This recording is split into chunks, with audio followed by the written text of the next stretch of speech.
ओला कंपनीच्या इलेक्ट्रिक गाड्यांच्या bike servicing संदर्भात उद्भवणाऱ्या विविध समस्यांबाबत ठाणे, भिवंडी, कल्याण, डोंबिवली, वाडा व इतर ठिकाणून आलेले त्रस्त नागरिकांनी मोठ्या प्रमाणावरती एकत्र येऊन वागळे ठाणे येथील सर्व्हिस सेंटरवर शिवसेनेसह धडक दिली। यावेळी स्थानिक माजी नगरसेवक एकनाथ भोईर यांनी ठाणे सर्व्हिस सेंटर कंपनी प्रशासनाला जाब विचारलाय। यावेळी माजी परिवहन समिती सभापती दशरथ यादव, समाजसेवक सचिन कांबळे, इतर पदाधिकारी, शिवसैनिक मोठ्या संख्येने उपस्थित होते।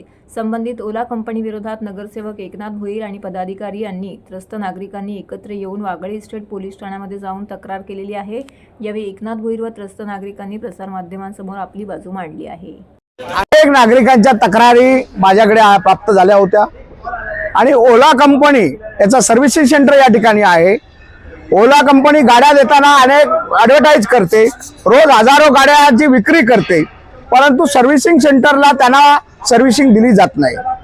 अनेक लोक अगदी गाड्याही आतमध्ये घेत नाही त्यांना या ठिकाणी गाड्या आतमध्ये आल्यानंतर ते बाउन्सर त्यांना अडवणूक करतात, त्यांचे मॅनेजर त्यांना उत्तरं देतात आणि त्यानंतर सर्व्हिसिंगला सुद्धा अनेक पैसे त्यांच्याकडनं मागले जातात। परंतु या ठिकाणची त्यांचे जी काय सर्व्हिसिंग सेंटर हजारो गाड्या आज या ठिकाणी आपण पडलेल्या आहेत, आपण पाहतोय 4-4 महिने ती गाडी त्यांना EMI भरावा लागतो। कोणी लोनवर गाड्या काढलेल्या असतात, त्यांचा EMI चालू आहे, पण गाडी त्यांना वापरता येत नाही। ही परिस्थिती आहे। अनेक तक्रारी प्राप्त झाल्यानंतर मी या ठिकाणी आलो आणि मग शिवसेनेच्या स्टाईलनी त्यांना आम्ही प्रश्न विचारलेले आहेत आणि आता त्यांच्यावर FIR दाखल करण्यासाठी आम्ही काही जे कस्टमर आहेत, ते ग्राहक आहेत या कंपनीची, त्यांना घेऊन झालेलं पोलीस स्टेशनला त्या ठिकाणी FIR दाखल त्यांच्यावर करणं अपेक्षित आहे। तर या महाराष्ट्रामध्ये चाललेली लूट आहे। खरं तर यांचं हेड ऑफिस बँगलोरला आहे आणि बँगलोरला हेड ऑफिस आहे, इकडे ऑपरेट करतात, त्यांचे ॲडव्हर्टाइज होते, अनेक गाड्या विक्री केल्या जातात, पण सर्व्हिसिंग दिली जात नाही। सर्वसामान्यांची लूट नाही आहे का? आज गिरायक परेशान आहेत, अनेक लोक परेशान आहेत।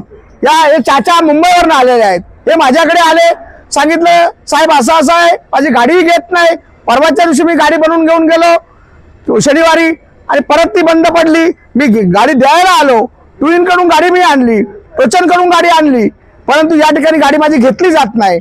म्हणजे अशा प्रकारचे वयस्कर माणसांना सुद्धा त्रास दिला जातो। घरी येऊन काम करतील, ते कामही केलं ना, आता गाडीकडे लावली आहे, ती डीप डिस्चार्ज झाली आहे, तर मला कंपनीकडनं कॉल येतोय की तुम्ही चार्ज करा, नाही तर बॅटरी तुमची वॉरंटी संपवली जाईल पूर्णपणे। आणि आता इथे आलोय तर गाडी अशी पडली आहे, 1 इंच पण हिली नाहीये।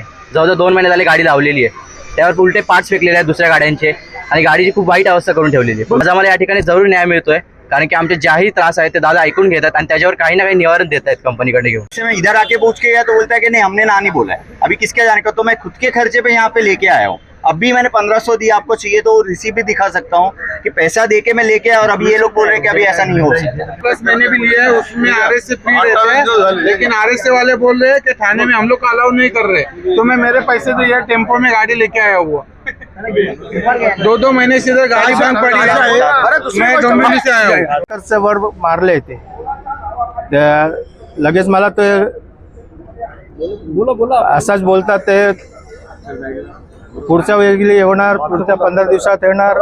त्याच्यानंतर ते आता 2-4 दिवसा अगोदर मला गाडी दिली, ते शनिवारी परत बंद पडली 2 दिवसानंतर। त्याच्यानंतर मी आज गाडी टो करून आणले इथे आणि अपॉइंटमेंट घेतला तिकडे।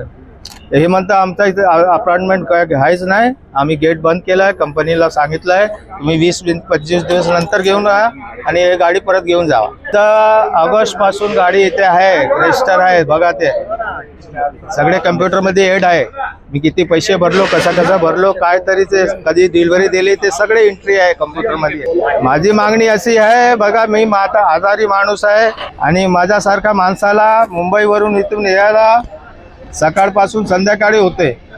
माझं ते आधार ते कार्ड बनवलं आहे, त्यामुळे ते बसातला मला फ्री सर्व्हिस दिला आहे सरकारने, त्यामुळे त्यांचा आभार आहे। आणि मला पुष्कळ त्रास घेतला आहे मी इथे आणि आज मला कुत्र्यासारखा असं भगवलं इथून मला।